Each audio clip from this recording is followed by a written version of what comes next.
Welcome. I'm super excited for you. Welcome to the medical community. We'll start out with a story. Just over a year ago, so it was July, I got called to the ward. The nurses were telling me this man was in respiratory distress. And I walked into the room, and he's a very sick fellow, had an ENT cancer, had surgery. It's in the midst of his radiation, and the guy was going like this. And his whole neck was collapsing with each in-breath. And I was worried that he had some type of defect from his surgery and that he may actually need a trach or some operation then. So I called the ENT team, and within 5 minutes, in walks this intern. The guy's, a month and a half into his internship, and he's carrying this little briefcase, and he kind of looks at me very calmly. Here's the story in a minute. And like out of a movie, he's like slick. He opens up his briefcase, he's got the scope in, he's putting the scope down this guy's nose, and he's seeing that the vocal cords are inflamed, and that's the cause of this guy's stridor. Asked the nurse to give some Decadron, and the guy settles down, the swelling goes down, he's getting better and better. That's you in 4 years' time. You are going to be part of a team. It may not be as dramatic as this, but I'm telling you that because what you're about to take on in the next 4 years, in fact, 2 years from now, you'll be on the ward and you'll be asked to be part of that team and to contribute and really make a difference in countless people's lives. So no matter where you go, no matter what you do, your life will have meaning. And I just want you to take away that one idea from today. And what I want to impress upon you is that you can reframe your perception about stress and feeling overwhelmed and challenged. And by doing that right now, you can take that new mindset into everything that happens to you within medical school, and you'll actually feel better and you'll actually perform better. So the data shows that a single intervention, half an hour, could change your quality of life for the rest of your life if you can change your core belief around stress. And that's what I hope to accomplish the next 20 or 25 minutes. So the main points from all this. Number one, and take home this main point. Medical school is fun. It really is fun. It's challenging. It's fulfilling. You're going to learn a huge amount of volume of information. You're going to gain incredible skills over a period of time, and you'll gain competence. But it also can feel challenging at points. And so I want you to try to remember that this is about learning and being part of a team. The old paradigm of you working extremely hard to get into medical school, you can just drop that at the door right now. If you're now part of a team, everything that we do within medicine is teamwork. And I'm going to be calling you. I'm 20 years out since my fellowship and residency now. And so my memory of medicine is distant, and I might need your help at 3 a.m. asking for your opinion when you're an intern, resident, young physician, specialist. So really, what you're doing is important, and it's fulfilling and it's fun because of that. So what I'm going to ask you to think about is this idea that when you're feeling kind of anxious and nervous, like going into an exam or maybe an OSCE or something that's clinical, that when you're feeling that kind of feeling of nervousness, that feeling is actually going to help you perform better. And that's the reframe that I want you to think about and consider as you're going through all of medical school. And we're going to do some simple techniques this afternoon. I'm going to teach you a few things this afternoon as to how to settle down your physiology, how to change your physiology and actually perform better. And we're going to start doing that right now, which is, can everybody stand up for me right now? We're going to do the power pose. Good. He's got it already. So you can, that's right, you can do that as well. Hands on hip. The idea is take up space. Take up space. You might have to turn. Lift up your chest. Look up high. That's good.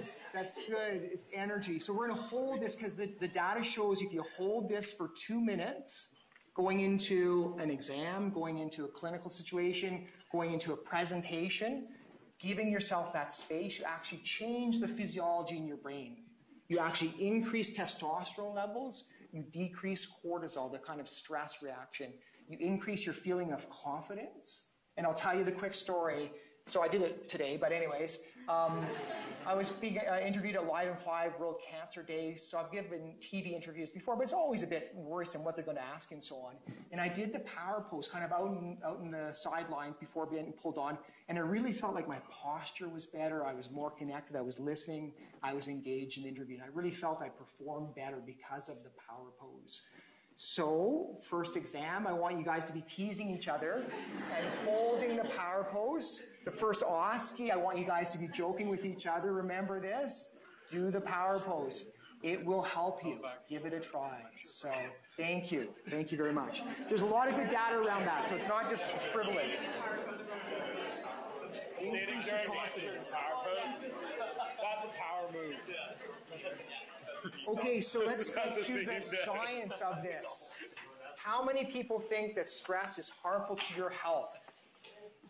How many people think that stress is not harmful to your health? No matter how you answered, you are right. Because I was in your category for many, many, many years until I read, well, this book that I'm going to tell you about. But anyways, this is a slide from a weekend retreat. People affected by cancer. Essentially, I was teaching stress is bad. It essentially eats away at every system in your body. You name the body system, I can tell you how stress has a negative impact. And so we thought about that, and we thought about trying to avoid stress and relax ourselves and so on. But I've actually changed my thinking. I've changed my core beliefs, and now I want to try to convince you that actually stress is actually a good thing. Okay, so Kelly McGonigal is a Stanford prof, has been teaching this, and I'm using her work, and she's relying on the primary scientific data.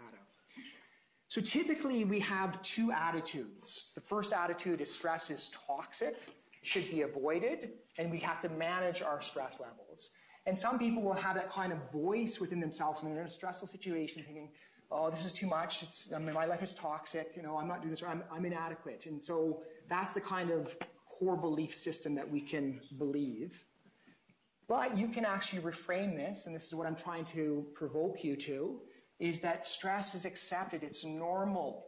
In order to have a full medical school life, you need to have stress. You need to have that fulfilling experiences. You need to have challenges in order to push yourself and to learn.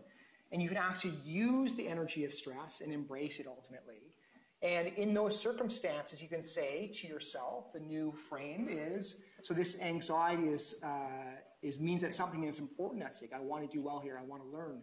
Or here's a good opportunity to learn is another way to reframe those same feelings of being stressed.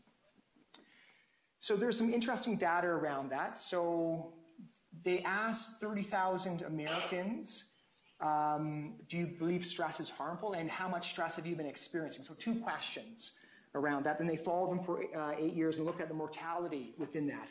And sure enough, those people who really felt overwhelmed and stressed, they had a 30% relative risk increase in their mortality. But people who didn't feel that stress was harmful to their health had no increased risk. In fact, they were at the lowest category of mortality. If you're in that space where I'll do whatever I need to do and I'm not going to worry about this, stress is not harmful for me, I can take on this, it actually improved their overall mortality. Gallup in 2006 interviewed 125,000 people in 21 countries, and they created what they called a stress index, which is the percentage of people in that country who said yes to the question, do you experience a great deal of stress yesterday? So the average worldwide is 1 in 3, and there's a huge range from Mauritania at 5% to the Philippines at 71%. And Canada is probably like the States in kind of the 30, 40, 50% range. They wanted to know if there was a correspondence between a country's high stress levels as reported by the people and their health and their economic output, et cetera, and you might presume that the higher the stress level, the more dysfunctional the society. In fact, the opposite was true. When they correlated that with well-being, life expectancy, health, satisfaction, the countries that had the highest stress levels also had the highest levels of that kind of health. They had the best economic output, and they had the greatest sense of community and connection with each other. Right? So it's maybe counterintuitive that what I'm saying right now. We know that people who are reporting higher levels of stress on average may also have higher levels of feeling anger, depressed, sad, worried. That's the kind of expectation. But those same people yesterday were more likely to say, I experienced joy, I experienced laughter and love as well. So there's a correlation between that fulfilling life and having all those emotions. And if you asked, and health and satisfaction overall, and if you ask the question, are you leading a meaningful life? And I'm arguing to you that you're going to lead a meaningful life from now on. It actually correlates highest, and it's the best correlative question with people experiencing a lot of stress too. So high stress also means high meaning. You're engaged in the world. Stress can be a good thing. Okay, I wanted to define stress because we can think, well, that was a stressful event, or those were stressful things, or those type of things. Stress is that kind of internal experience. And you can reframe that to anywhere to say it's the thing that occurs when something important to you is at stake. So that can be feeling flustered to having a life-threatening situation for yourself. So internal experience. And from a physiological perspective, from an evolutionary perspective, our brains are primed through multiple pathways to use that same stress response for multiple types of stressors. So the stressor is the thing, psychological or real, out there that's causing the stress reaction. And so if you're walking down the sidewalk and a car is coming over the curb, you'll have a stress reaction. Your body will respond and jump out of the way. So that's fight or flight, kind of brainstem, reptilian brain. Perceived threat, I'm thinking about going surfing this weekend. The waves are getting a little too big. I'm starting to think about that. I'm feeling a little bit stressed, actually. And so thinking about doing a dangerous activity is making me feel a bit anxious. Or if you have a cancer diagnosis, thinking about your tests, for instance. But why is it that we feel that same sense of kind of panic when, we have to present in front of a group and so on? And I'd argue that it happened probably in the Serengeti thousands and thousands and thousands of years ago when we lived in tribes for thousands of years, tens of thousands of years. Because if you're ostracized from the group, it was as good as a death sentence. So we are very primed through our frontal lobes to stay connected with others and stay in good with the group. And so we are stressed from social circumstances. And lastly, I also just want to empathize with you. The unknown is also just stressful, right? And it's normal for you to feel stressed at the start of medical school. And the question that I suspect goes through a lot of medical students' minds for a long time is, will I be competent? Will I hurt somebody, right? And just as a quick aside, there's always somebody else to help you out. You're going to be part of a team. You can always ask that question and so on. But essentially, it's the unknown that is stressful. And that's okay. It's also very exciting. Okay, I want to work with this curve a little bit. You've seen it before, probably inverse U-shaped curve. Interesting for me, your performance level is actually a little bit better when you're a little bit outside of your comfort zone, right? So you're a little bit more primed from a stress perspective. And there is a place here to be able to recognize when you're feeling really upset and kind of breaking down and like totally overwhelmed or angry. If you can recognize that through kind of a sense of mindfulness, then you can bring yourself back onto the curve and be able to perform better. So mindfulness, settling down your physiology, using your frontal lobe to reassure yourself, has its place in this kind of bottom right-hand corner.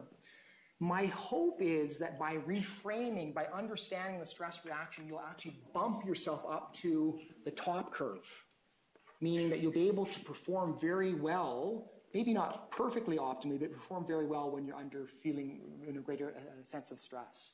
So that's the idea, is the stress management, the insight, and reframing your stress reaction will keep you engaged and functioning and not having you kind of burn out and fall apart.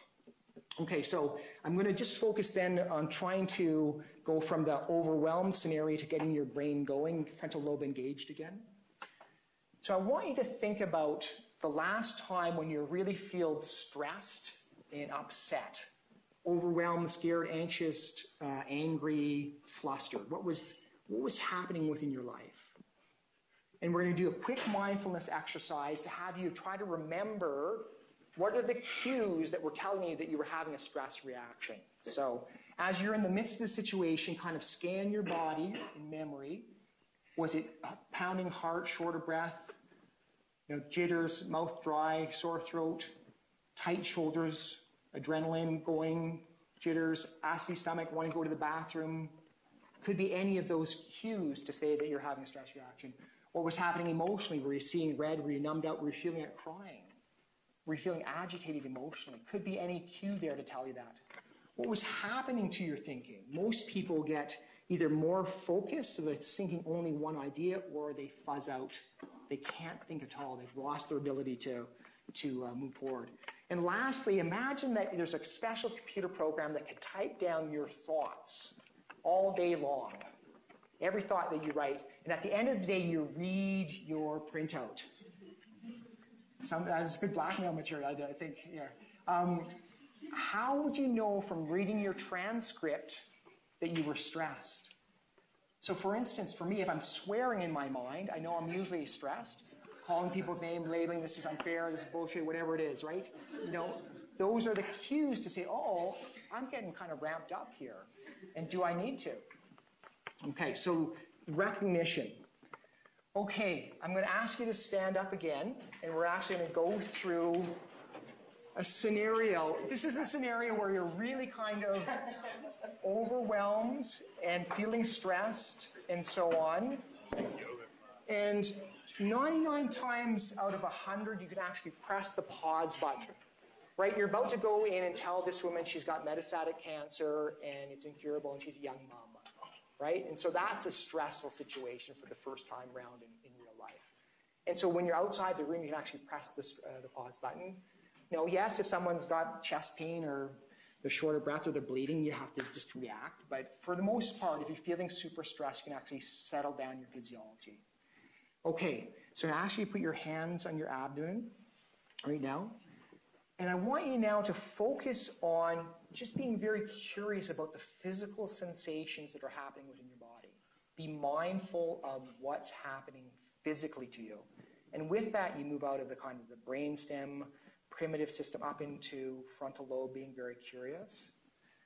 Next, I want you to take 4 slow breaths with a longer out breath. So your in and out is probably going to total 10 to 12 seconds. Breathing in and then longer, slower, more comfortable out breath. And just continue to do that as I kind of talk you through that physiology. Slow out breath. And focus on the sensation. What does it feel like? What does the breath feel like? What does your body feel like? Bring your attention back to being grounded. Excellent. Okay. 4 slow breaths. And then at that point, you've actually come out of the kind of primitive stress brain up into your frontal lobe, and you actually use that wise and kind part of your brain that says, I've been through difficult situations before. I can take this one step at a time. I can do this. Or whatever, however it is, you kind of reassure yourself, right? Great. Thank you very much. You can have a sit again. Did you actually notice yourself settling? I saw the energy in the group kind of settling in there. That was great. Wonderful. So when you're decompensating, when you're decompensating, paid for it. Thank you. It's okay. I'm happy you're lively and engaged. And that's why I got you in the first week and not a month from now. So I want to talk about this idea then. If you're not like totally stressed and have to get yourself up into the space where you can actually talk to yourself and kind of reassure yourself, then there's this idea of actually trying to settle yourself down versus just accepting and embracing the anxiety. And there are lots of different variations of this. People giving a persuasive speech, and half the participants were said, when you're feeling anxious there, what we want you to do is to say, I'm going to calm myself. I am calm. I'm relaxed. I'm in that space. And half of the participants were told to say, I'm excited. I'm engaged. I'm going to enjoy this activity type thing, right? And then they actually videotaped them and then had blind observers watch the videotapes. Those who were taught to reframe to be excited actually had a greater sense of confidence, so they self-reported more confidence.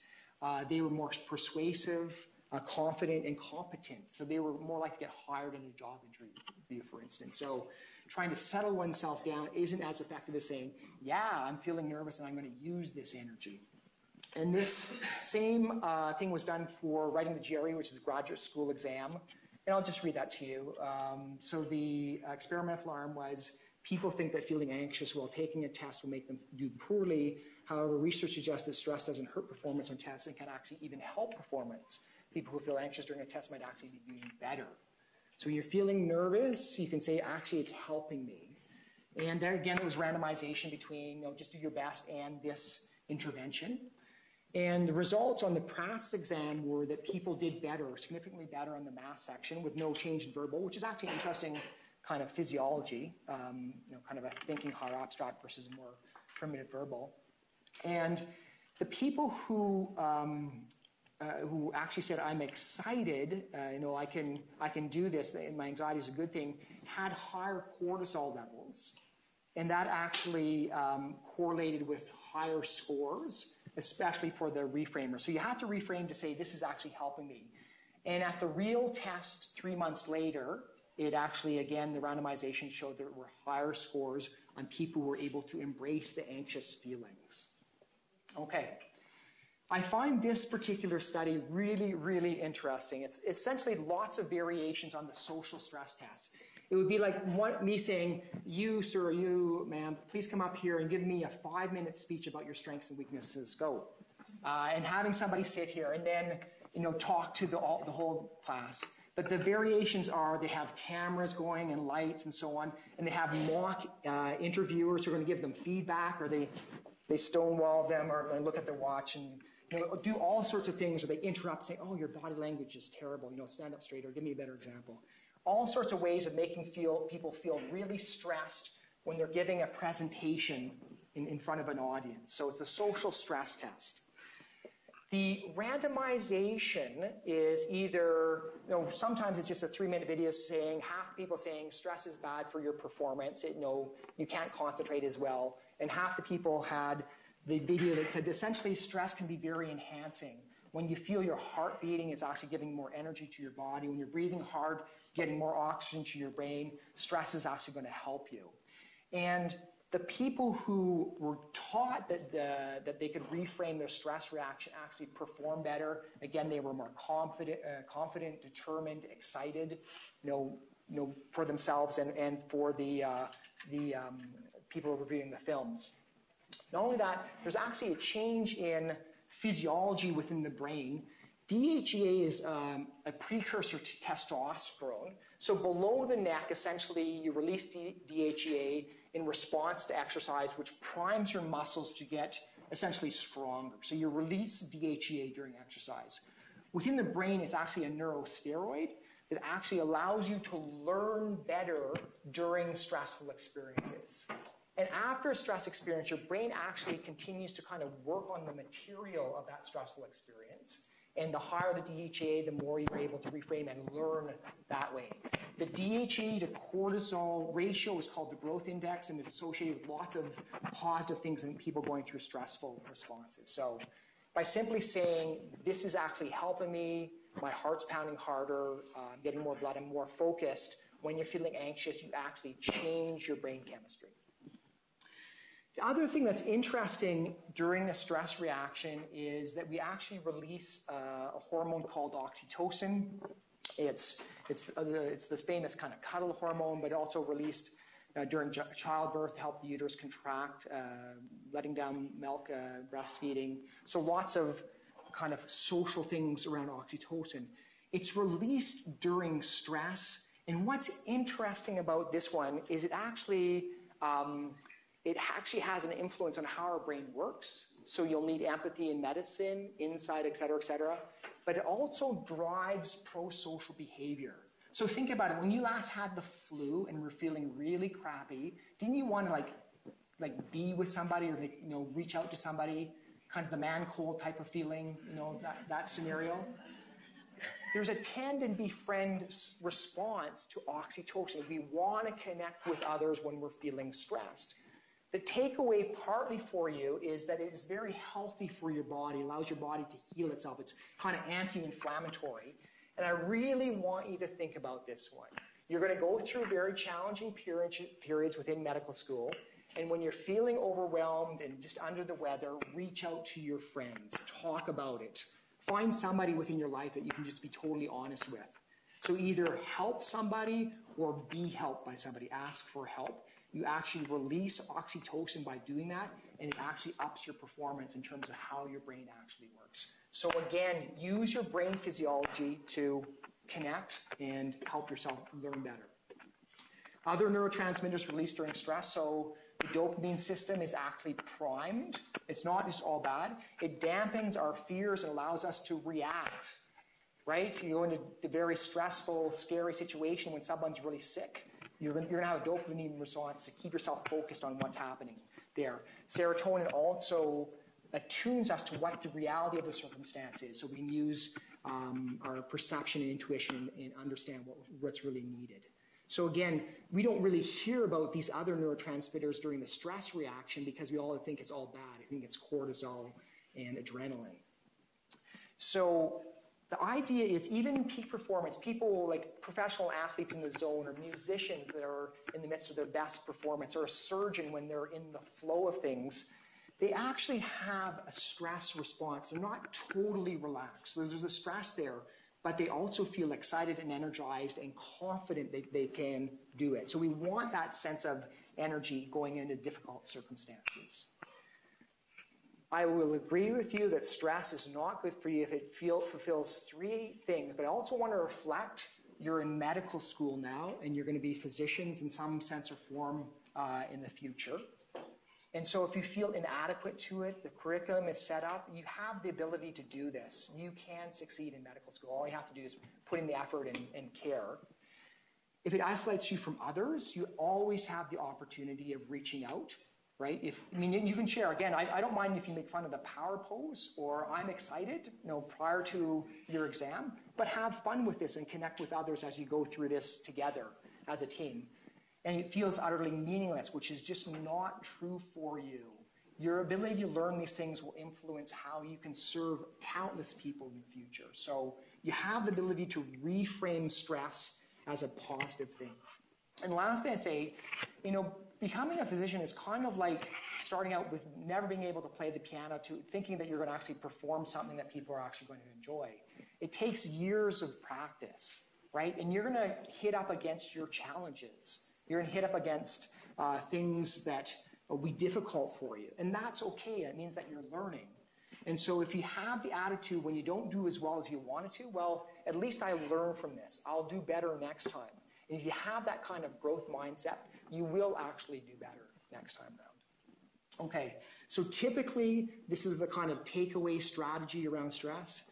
When you're feeling a sense of anxiety, you do not have to push it away. You can actually just say, this is what's happening. Be mindful like we were mindful.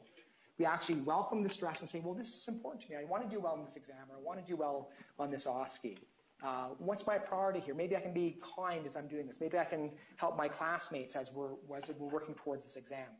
And then you can make use of the energy, right, by reframing and having your brain work better. Okay. Lastly, so I've just talked about this kind of acute stress, sudden bursts of when you're feeling anxious. And there's this idea that you want to put yourself in a position where your life is balanced. And I just want to offer you this kind of quick physiology, the hand model of the brain. So essentially, the base of the thumb is the brainstem, reptilian brain. And thumb becomes the limbic system, emotional approach, reward center. And then you have your neocortex that wraps over top here, which is your frontal lobe. And you see the anatomy of the frontal lobe relative to the limbic system. It's right there. The stronger your frontal lobe is, the more it can kind of dampen down the kind of anxious feelings within your brain. So you don't want to flip your lid. You want to stay engaged all the time. So, so there are healthy habits that allow you to stay online for your frontal lobe. And I'm going to actually start asking questions around that. What's a situation in which you can't concentrate as well, or that your frontal lobe is not working well? You're tired. Tired is number one, right? So obviously, you want to get a good night's sleep, keep yourself in balance.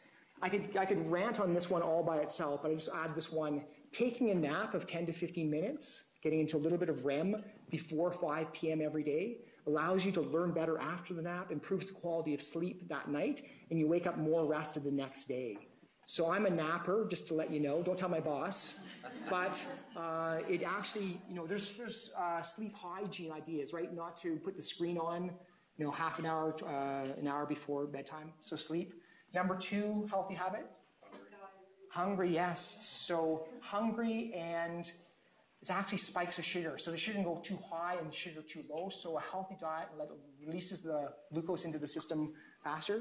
Number 3, healthy habit that allows your brain to function best. Exercise. Thank you. It's such a smart class, right? So you actually grow. You should be enough. So you actually grow brain cells after exercise. You release brain-derived growth factor after exercise. For me, it's the panacea in terms of quality of life, et cetera, et cetera. And the last one, what's the last healthy habit that you can practice that really strengthens your frontal lobe? Meditation. Yeah. Yeah, and then that's a bit of a plug for the next program here. So I could just rant for too long around meditation. It really does do the following thing for me. So this is, again, a slide from our Cancer Weekend retreats. Most of us are in the kind of a top dash curve, which is we have these kind of life challenges, and we get into kind of a state of feeling kind of anxious and nervous all the time, and that's generally how we help ourselves. And we don't even realize that we're here, right? Like a fish in water, don't realize that we're anxious. Whereas the bottom line is obviously the more ideal one. And as you actually practice relaxation, as you take care of yourself, you stay in balance, then the neuroplasticity of the brain says that you'll get better and better and better at whatever you practice. Okay, so take away, boost your confidence, power pose. 2 minutes. Now, you don't do that in the interview. You do it 2 minutes beforehand. Right. Yeah. Although it's actually interesting, within the interview itself, you want to kind of match the interviewee. So when you're feeling really overwhelmed and want to be able to get to the reassurance part of your brain, the wise and kind part of your brain, you actually change your physiology. So the slow breaths innervate the vagus nerve that goes up to the brain, the parasympathetic nervous system. It's one of the few ways that you can actually prime your parasympathetic nervous system. And lastly, when you're having those kind of anxious moments going into exams or OSCEs or presentations, realize it's actually helping you. It really does get your brain to work better. And remember to find meaning that this is about taking care of people, being part of a team. Really, it's super important. You're now part of a team. And lastly, just keep your frontal lobe engaged by taking care of yourself.